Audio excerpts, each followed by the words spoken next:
Saudara, saya tidak tahu apakah saudara mengikuti berita beberapa hari yang lalu, ya, mengagetkan sekali terjadi penembakan lagi di high school dalam upacara wisuda mereka di Virginia, ya, salah satu high school di Virginia. Kita tahu Virginia dulu pernah penembakan mahasiswa, ya, di sekolah teknik, dan ini terjadi lagi di anak SMA waktu kelulusan, ya. Saya belum ikuti lagi, 15 yang terluka, tapi saya tidak tahu apakah ada yang mati.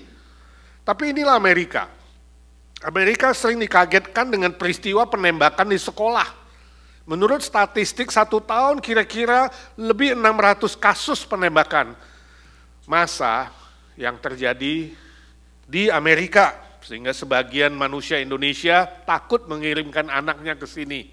Walaupun sebagian masih juga melihat Amerika adalah negara yang penuh dengan impian yang lebih baik. Belum lagi peristiwa-peristiwa lain tiap tahun ada. Dan kalau saudara perhatikan berita-berita lain, banyak berita yang mengagetkan dan menyedihkan. Misalnya ada sejumlah selebritis yang bunuh diri, ada anak yang membunuh orang tuanya, ada orang tua yang membunuh anaknya, ada terorisme, ada bencana alam, ada berbagai macam kecelakaan di dunia ini, baik di darat, di udara, di laut, setiap hari, dan setiap hari. Nah, pertanyaan kita adalah, kenapa ada begitu banyak kecelakaan dan penderitaan dan kesusahan? Dan bukan berkurang, malahan bertambah dan bertambah di bumi ini. Jawabannya cuma satu, bahwa di dunia ini, sebab di dunia ini ada sebuah kekuatan gelap, kuasa gelap, yaitu kekuatan iblis yang masih diizinkan untuk terus merajalela dengan strateginya, dengan liciknya, dengan penipuannya, dengan dustanya. Iblis mencoba dengan berbagai macam cara untuk menyesatkan orang-orang percaya supaya mereka meninggalkan imannya dan meninggalkan Tuhan. Inilah yang disebut dengan roh-roh zaman ini. Ini juga yang disebut dengan roh-roh dunia yang firman Tuhan bilang ujungnya adalah menuju kebinasaan. Ini yang saya sebut dengan isme. Isme adalah sebuah kepercayaan. Sebuah kepercayaan yang menjadi prinsip hidup dan pegangan hidup manusia di muka bumi ini. Sehingga mereka diajak, dibohongin untuk mengikuti dunia, mengikuti iblis dan tidak mengikuti Tuhan. Nah, tentu di dunia ini ada banyak sekali isme-isme. Ada banyak sekali filosofi-filosofi, prinsip-prinsip hidup, kepercayaan-kepercayaan yang ditawarkan kepada manusia supaya mereka meninggalkan Tuhan yang sejati. Nah, dari sekian banyak ratus isme-isme di dunia ini, Alkitab menyimpulkan menjadi 3 isme yang hari ini saya sebut dalam tema khotbah kita, 3 isme yang berbahaya, yang harus saudara perhatikan, yang menjadi jebakan, menjadi jerat dari si jahat untuk menyesatkan orang Kristen. Mari kita baca 1 Yohanes pasal 2 ayat 15 sampai 17.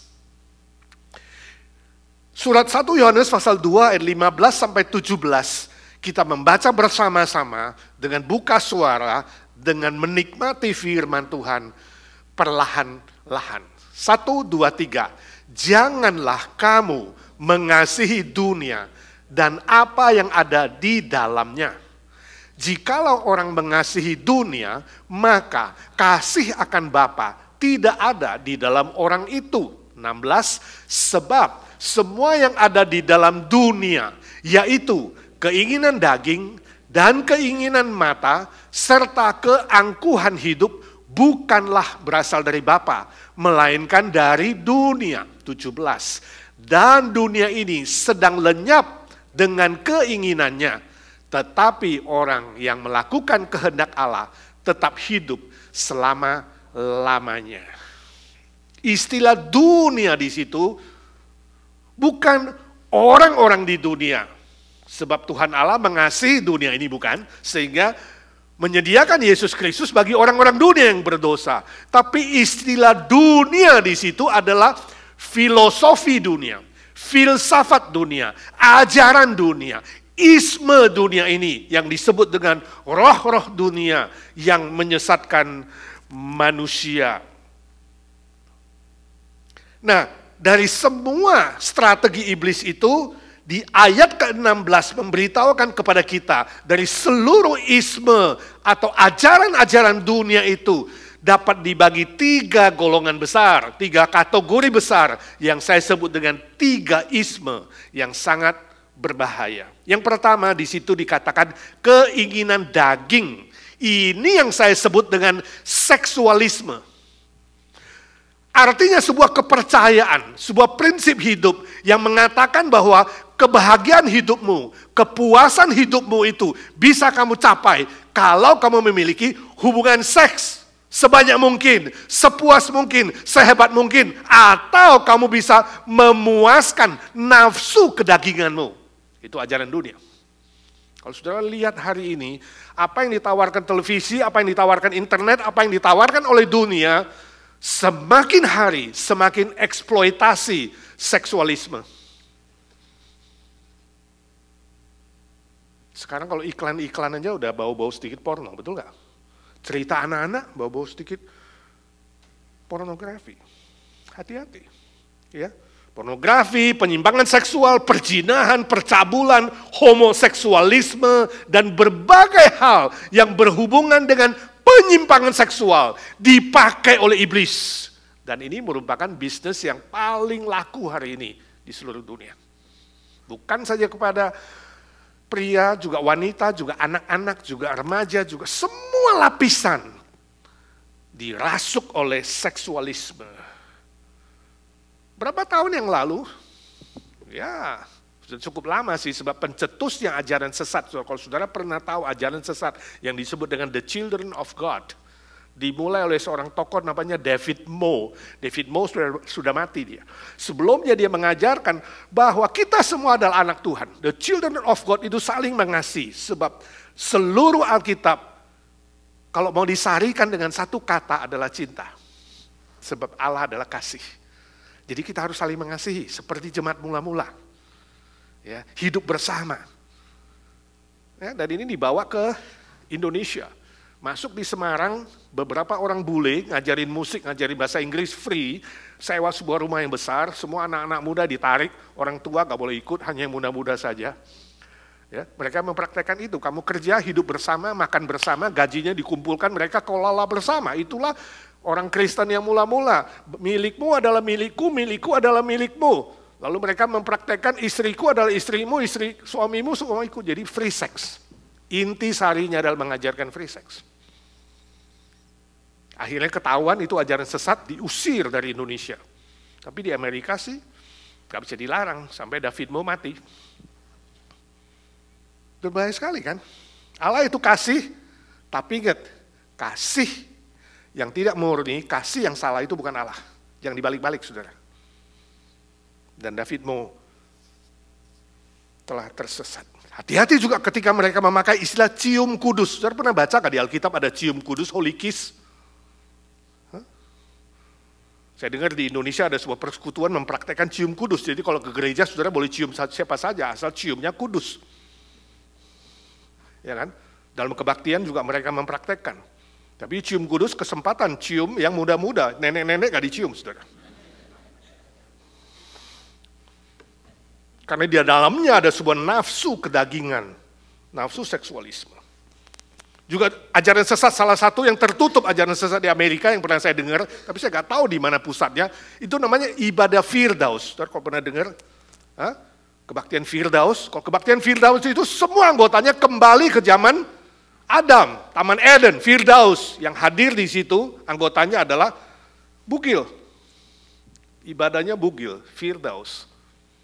Saudara, ini semua ajaran-ajaran yang menyesatkan, ya, yang mengeksploitasi seksualisme. Hati-hati sekali. Oh mungkin saudara mengatakan, Pak saya gak seperti itu kok. Betul, mungkin kamu gak seperti itu. Tapi jangan-jangan dalam hidupmu pun ada seksualisme sudah masuk. Ketika engkau coba-coba buka pornografi, Hati-hati sekali, ya. Ketika kamu setuju dengan seks pranikah, hati-hati sekali, itu semua melanggar firman Tuhan. Ekstramarital, ya, poligami, pelacuran, praktek-praktek homoseksual, LGBTQ yang benar-benar melanggar firman Tuhan, atau jangan-jangan, saudara kalau cerita humor itu banyakan humor porno, yang kotor, yang jorok, dan najis. Kelihatannya awalnya, gak apa-apa, tapi hati-hati saudara, seksualisme telah merasuk dalam hidupmu. Buang semua itu saudara, jangan sampai saudara terjebak pencobaan ini. Saya baca statistik Amerika beberapa tahun lalu.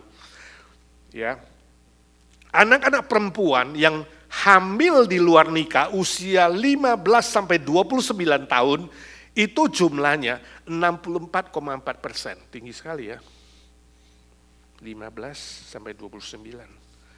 Dari 64,4% itu kemudian yang mengaborsi anaknya. 79,8%. Sudah tahu rata-rata aborsi di Amerika setahun itu puluhan juta bayi dibunuh begitu saja. Khusus di kota metropolitan yang aborsi itu lebih tinggi, mencapai 88,5%. Dan dari survei yang mereka kirimkan, bertanya kepada orang-orang yang mengisi survei itu, saudara, 37,4% mengaku Kristen. Jadi ini bukan hanya orang non-Kristen, orang Kristen pun melakukan.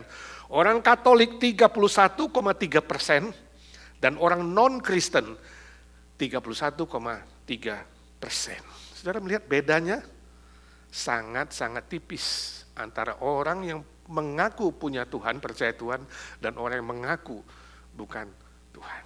Oh saudara, ini strategi iblis. Sangat-sangat mengerikan. Anak-anak high school yang mengaku pernah melakukan hubungan seks dengan seniornya, itu 66%. Hati-hati dengan anak saudara yang wanita, jaga baik-baik.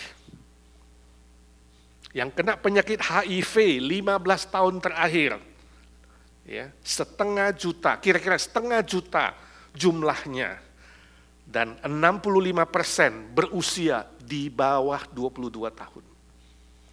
HIV. Dan yang mati per tahun karena HIV sekitar 50.000 orang atau sekitar 10%.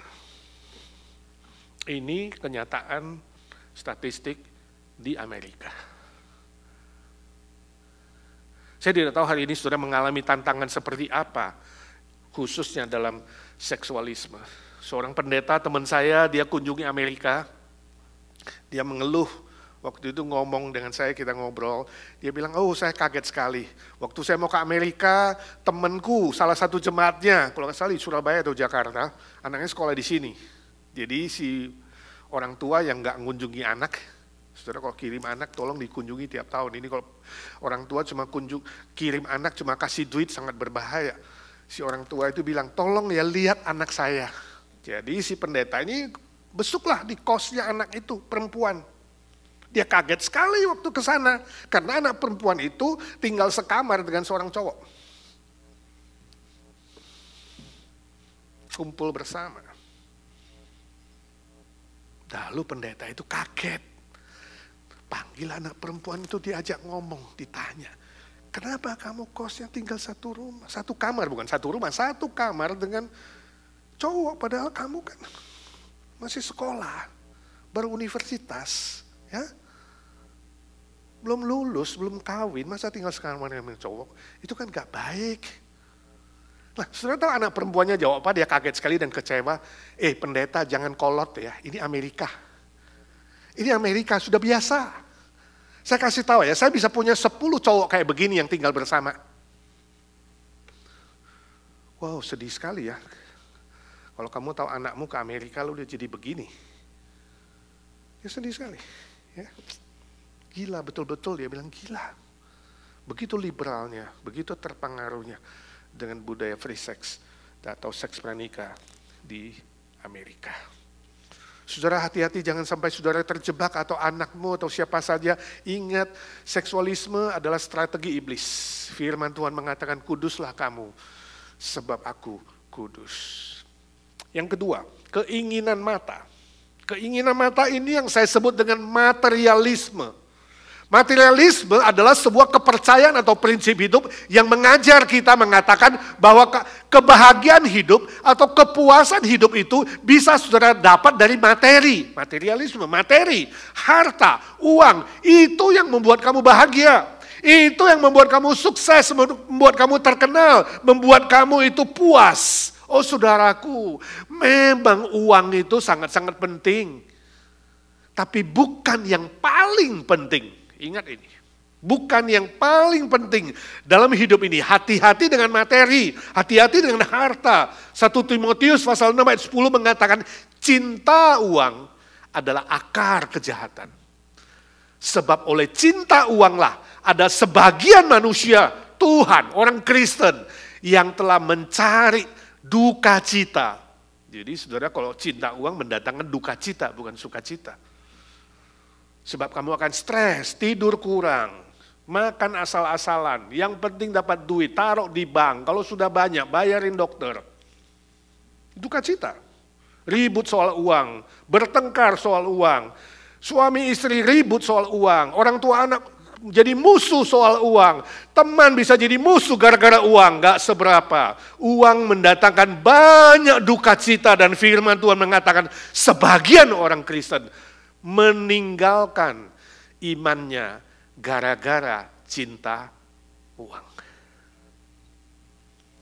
Sangat berbahaya. Itu sebabnya Yesus mengatakan kamu tidak bisa mencintai Bapa, mencintai Allah juga mencintai Mamon. Bayangkan, Mamon itu adalah dewa uang atau uang disejajarkan dengan Tuhan. Waktu kamu mentuhankan uang, mencintai Tuhan, sebenarnya cintamu kepada Tuhan itu menjadi drop. Sebab berbanding terbalik. Kamu gak bisa dua-duanya. Pilih satu. Kalau kamu cinta Tuhan, kamu tidak cinta uang. Kalau kamu cinta uang, kamu pasti tidak cinta Tuhan. Hati-hati. Hati-hati dengan teologi kemakmuran. Oh, ini juga masuk ke dalam gereja-gereja. Ya, teologi kemakmuran, saudara pernah dengar? Saya sebut dengan teologi keserakahan sih. Sebab mereka salah menafsirkan 2 Korintus 8 ayat 9. Bilang apa firman Tuhan 2 Korintus 8, 9? Allah kita adalah kaya raya, tapi rela turun menjadi miskin. Supaya kita yang miskin dibuat yang menjadi kaya. Saudara, itu disalah tafsirkan menjadi kekayaan materi. Jadi kalau kamu beriman, sungguh-sungguh jadi orang Kristen, imanmu asli, kamu harusnya kaya raya. Kalau kamu orang Kristen tapi hidup di dunia miskin, kamu imannya gak asli. Jadi iman seseorang diukur dengan kekayaan harta materi. Itulah teologi kemakmuran yang salah, menjadikan harta atau kekayaan sebagai fondasi iman mereka. Oh jelas ayat itu gak bisa ditafsirkan kekayaan secara materi, tapi kekayaan secara rohani, spiritual. Lihat orang-orang India yang Kristen yang miskin, tapi mereka bersuka cita. Lihat orang-orang Afrika yang makannya pas-pasan, tinggalnya pas-pasan, tapi hatinya lebih bersuka cita dari banyak businessman dan konglomerat yang stres gara-gara harta dan uang. Yesus bilang, kalau kamu punya iman sebesar biji sesawi, imanmu hanya sebesar biji sesawi, kamu bisa memindahkan gunung ke laut. Hebat ya. Saya tahu biji sesawi sebesar apa? Sekecil debu. Iman sekecil debu saja bisa menyuruh gunung pindah ke laut. Oh, ini orang-orang dari teologi kemakmuran senang sekali saudara dengan ayat ini, betul gak? Kamu gak beriman, sebab itu kamu gak kaya raya. Imanmu palsu. Yesus bilang kalau kamu imannya sebesar biji sesawi, kamu bisa memindahkan gunung. Masa memindahkan harta aja gak bisa? Di Surabaya teman saya cerita, ini Surabaya kesaksian teman. Dia bilang suatu akhir tahun, ada kebaktian akhir tahun di sebuah gereja karismatik ekstrim di situ. Mereka undang pengkhotbah teologi kemakmuran, pengkhotbah tamu. Berapi-api, berkobar-kobar, KKR revival meeting. Dan di akhir khotbahnya dia bilang, sungguhkah saudara mau beriman kepada Tuhan Yesus? Kalau you punya iman sebesar biji sesawi bisa memindahkan gunung ke laut, Maukah saudara lebih diberkati tahun depan? Siapa yang belum punya mobil, yang masih sepeda motoran, tahun depan Tuhan akan memindahkan mobil untuk kamu. Kamu akan punya mobil baru di tahun yang baru. Minggu depan bawa mobil baru. Amin. Saudara kok ditantang begitu? Iya, amin nggak saudara? Ada yang nggak punya mobil baru nggak di sini? Saudara mau punya mobil baru minggu depan? Amin. Amin, dapat mobil baru, ya kan? Tapi ingat saudaraku, iman tanpa perbuatan adalah mati. Saya minta semua yang masih sepeda motor, angkat tangan. Mereka yang masih sepeda motor, angkat tangan. Dan hari ini saya mau kalian mempraktekkan imanmu dengan perbuatan. Nanti waktu pulang, bilang dalam nama Tuhan Yesus, buang helmmu. Kamu gak butuh helm kalau naik mobil kan? You don't need it. Berani gak kamu bertindak? Dalam nama Tuhan Yesus, buang helmmu. Minggu depan kamu dapat mobil baru. Itu iman. Begitu berkobarnya sehingga waktu pulang banyak yang buang helm. Dan sungguh minggu depan semuanya dapat mobil baru. Luar biasa, ini pengkhotbah hebat sekali ya. Kenapa semua yang ke gereja minggu depan gak ada lagi yang naik sepeda motor tapi mobil baru? Kenapa? Mungkin ada yang benar-benar beli mobil, atau mungkin ada yang pinjam mobil, atau mungkin sewa mobil, tapi ingat, kalau kamu masih sepeda motor, kamu tidak berani ke gereja itu lagi. Sebab kamu dibilang apa? Tidak beriman, bukan tidak beruang. Kalau kamu punya iman, kamu dapat mobil baru. Kenapa kamu masih motoran? Imanmu salah. Ini teologi kemakmuran, saudara. Ini yang disebut teologi spekulasi. Ini sangat-sangat jahat. Ini disebut teologi seleksi, sangat-sangat jahat. Artinya apa? Gereja itu mau bilang, pendeta itu mau bilang, kalau lu masih sepeda motor, jangan ke sini, pindah gereja lain. Saya tidak suka orang miskin di sini. Saya mau ini gereja hanya orang kaya. Kalau you mobil baru, ke sini. Mengerti saudara? Ini teologi yang sangat jahat, disebut teologi seleksi. Saudara melihat materialisme itu sangat mengerikan. Bahkan bisa dirohanikan. You malu kan, sebuah mobil baru kamu datang, dek, mobil tua lagi, dek, sepeda motor tua lagi, dek, helm tua. Siapa lu? Hah? You Kristen asli atau palsu? Imanmu benar gak? Kok masih bawa motor bebek lagi, motor ayam. Memalukan, ya kan? Hati-hati, ini adalah teologi keserakahan. Saudaraku, Tuhan bilang belajar puas di dalam Tuhan. Belajar puas dan hidup bersyukur. Ibrani 13 ayat 5. Jangan kamu jadi hamba uang. Tapi cukupkanlah dirimu dengan apa yang diberikan oleh Tuhan. Jangan pikirkan harta orang lain. Bisa gak kamu berdoa dalam nama Tuhan Yesus punya iman sebesar biji sawi, minta pindahkan brankas dari BOFA, Bank of America ke Kamaru. Bisa gak? Lebih gampang mana pindahin brankas bank daripada gunung? Brankas kan? Dalam nama Tuhan Yesus pindahkan brankas. Bank Chase ke kamarku. Saudara sadar gak? Itu adalah keserakahan. Sebab firman Tuhan mengatakan jangan mengingini harta orang lain. Atau lebih gampang pindahkan mobil. Dalam nama Tuhan Yesus pindahkan mobil tetanggaku yang masih menyembah berhala. Yang kafir, pindahkan mobilnya ke garasiku. Hah? Mengerikan ya. Sebuah praktek yang serakah, yang mengingini harta milik orang lain, melanggar hukum ke-10 dari firman Tuhan. Ingat saudaraku, uang gak pernah netral. Pada detik kamu tidak jadikan dia budak, pada detik yang sama dia jadi tuan atas dirimu. Gak pernah di tengah-tengah.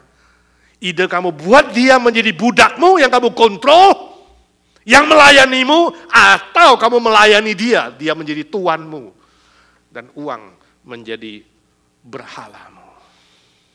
Hati-hati dengan akar keserakahan. Saudara bisa bilang, Pak saya gak punya serakah Pak. Ya saya udah puas dengan apa yang punya. Belum tentu saudara.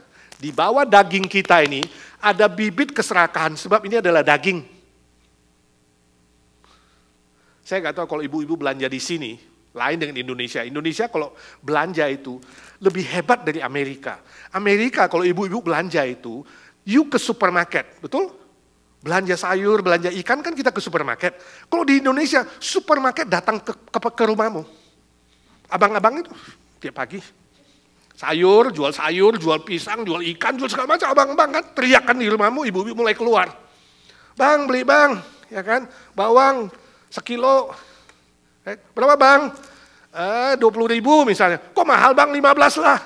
Ya udah neng 15.000. Udah sekilo timbang 15.000 bayar, masih gak puas ibu-ibu. Tambah ya bang. Udah sekilo minta tambah kan? Dan nambahnya ambil sendiri, tambah ya bang. Ini apa ini? Akar keserakahan di bawah dagingmu. Gak terasa, tapi praktek itu salah.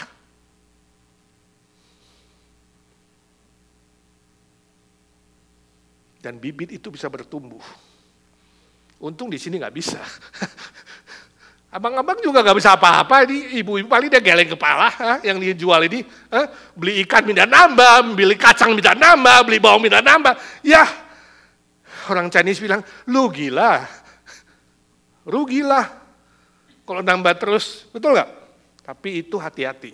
Akar keserakahan. Masih ingat istri Lot perjanjian lama? Gara-gara materi, dia menjadi tiang garam.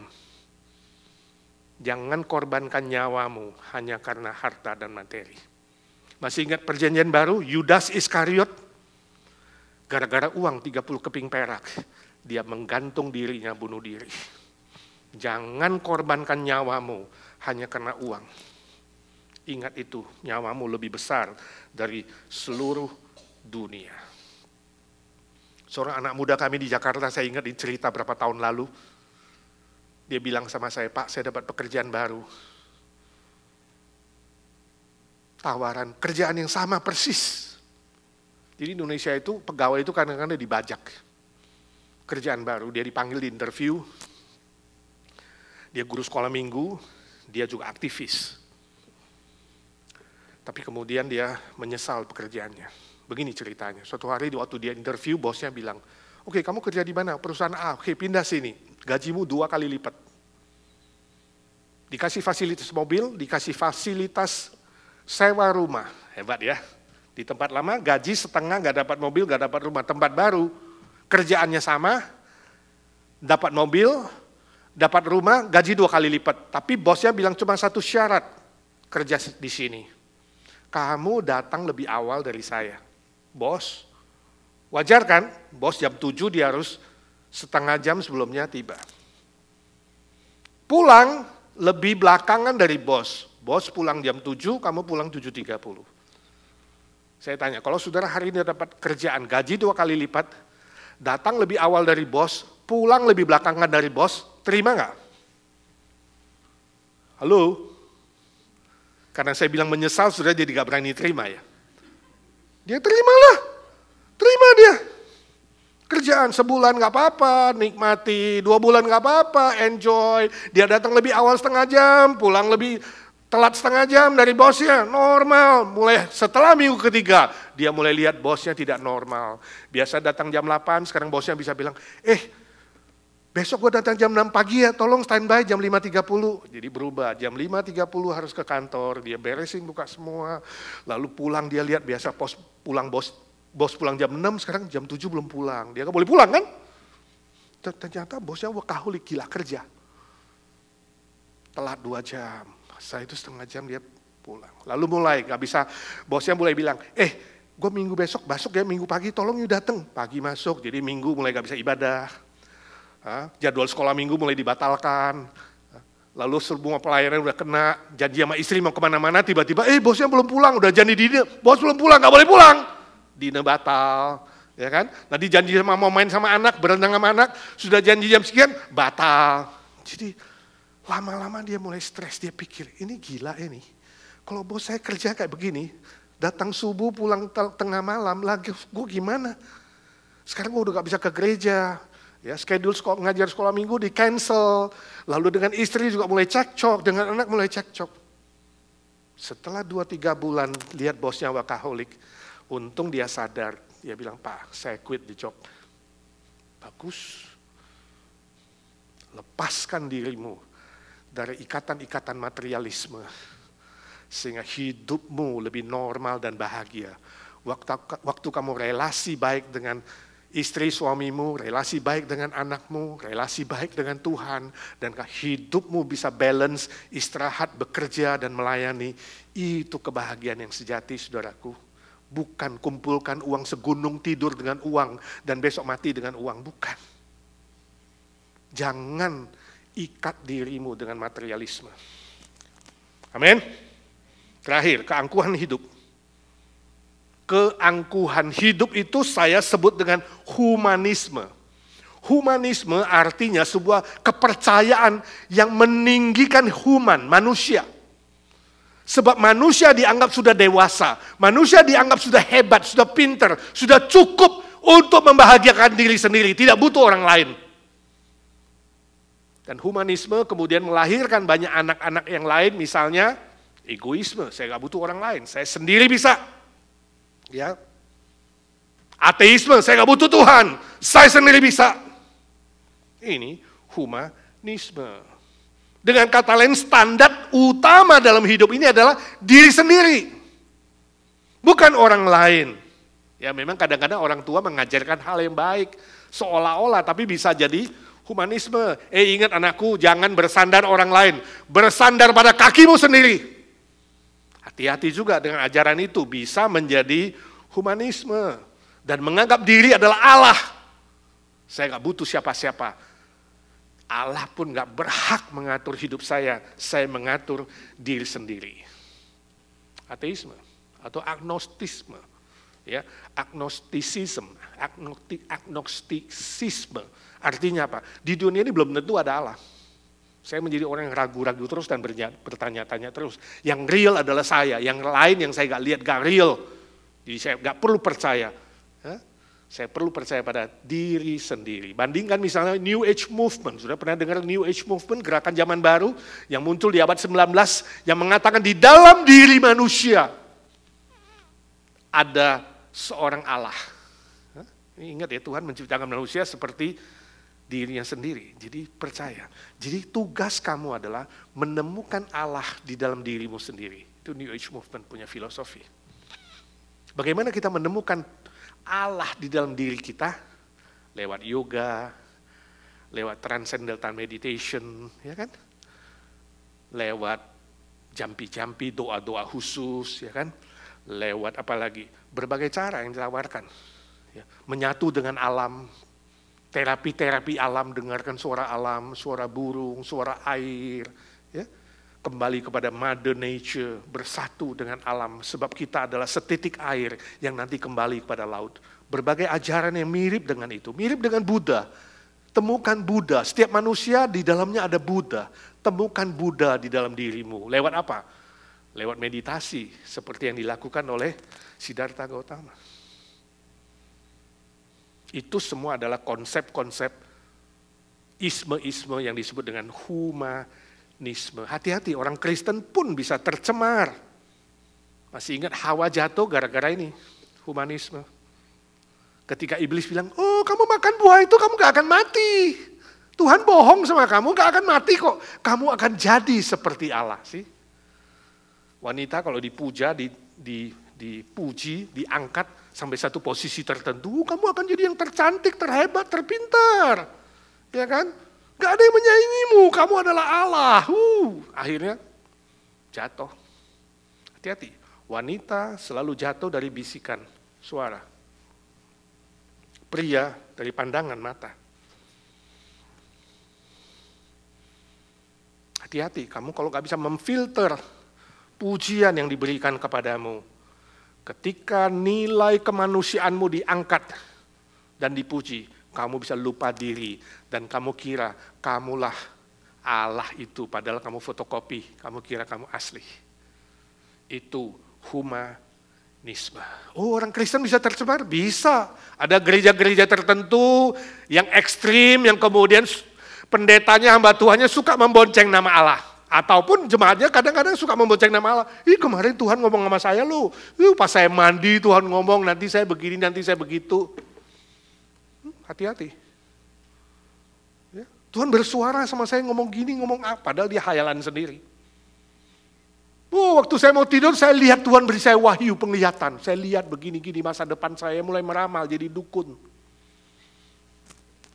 Hati-hati ya kalau pendetamu sudah model dukun, bilang Pak hati-hati loh itu penkun, pendeta dukun. Kembali kepada firman Tuhan, itulah satu-satunya standar yang sejati dalam iman, dalam moral, dalam kehidupan, yaitu firman Allah. Ayat 17 sangat penting. Dunia ini dengan segala ismenya, ingat, sedang lenyap, mereka akan binasa, sedang menuju kebinasaan. Dengan seluruh keinginannya, baik itu seksualisme, baik itu materialisme dan humanisme, semua isme ajaran dunia sedang menuju kepada kebinasaan. Tetapi orang yang melakukan kehendak Allah, yang memegang firman Allah, memegang prinsip firman Tuhan satu-satunya ukuran, dia akan tetap hidup selama-lamanya. Kalau engkau belum sungguh-sungguh menerima Kristus, hari ini lakukan. Terima dia sebab kehendak Allah supaya kamu diselamatkan. Kehendak Allah supaya kamu menerima kematian Yesus Kristus, salib Kristus dan kebangkitannya. Kalau engkau sungguh-sungguh sudah yakin keselamatanmu, hiduplah sesuai dengan prinsip firman Tuhan. Buang semua isme itu. Saudara tahu buku yang terkenal di Amerika salah satunya berjudul Sex, Money, and Power? Sebenarnya itu 3 isme yang sama. Hati-hati dengan seks, money, dan power. 3 hal, 3 isme sangat berbahaya. Dia berkuasa menghancurkan hidupmu. Kembali kepada Kristus dan firman-Nya. Amin. Mari kita berdoa. Angkat tangan saudara. Mari kita berdiri mengambil tekad baru. Melalui ibadah hari ini kita memperbaharui iman kita. Bapa di sorga, hamba-Mu berdoa bagi mereka yang belum sungguh-sungguh yakin 100% keselamatannya. Biarlah melalui sore hari ini, melalui firman Tuhan, mereka kembali kepada Yesus Kristus, satu-satunya juru selamat yang sudah mati, menebus segala dosa kesalahan, dan yang bangkit dari kematian menjamin hidup yang kekal. Berikan kerendahan hati dan iman yang sejati kepada Tuhan Yesus. Bagi kami semua yang sudah percaya, Tuhan teguhkan iman kami, supaya kami senantiasa berdoa dan berjaga-jaga, sehingga tidak jatuh ke dalam 3 isme yang sangat berbahaya ini ya Tuhan. Melainkan kami pegang firman-Mu, pelita bagi kaki kami, terang bagi jalan kami, yang menuntun kami terus berada di jalan-Mu Tuhan, sampai nafas kami yang penghabisan. Berkati setiap pribadi yang hadir hari ini, beri kebangunan rohani ya Tuhan, supaya kami bijaksana, dan kami menggunakan waktu untuk berbuah bagi kerajaan-Mu. Dalam nama Tuhan Yesus kami berdoa dan memohon berkat Tuhan. Amin.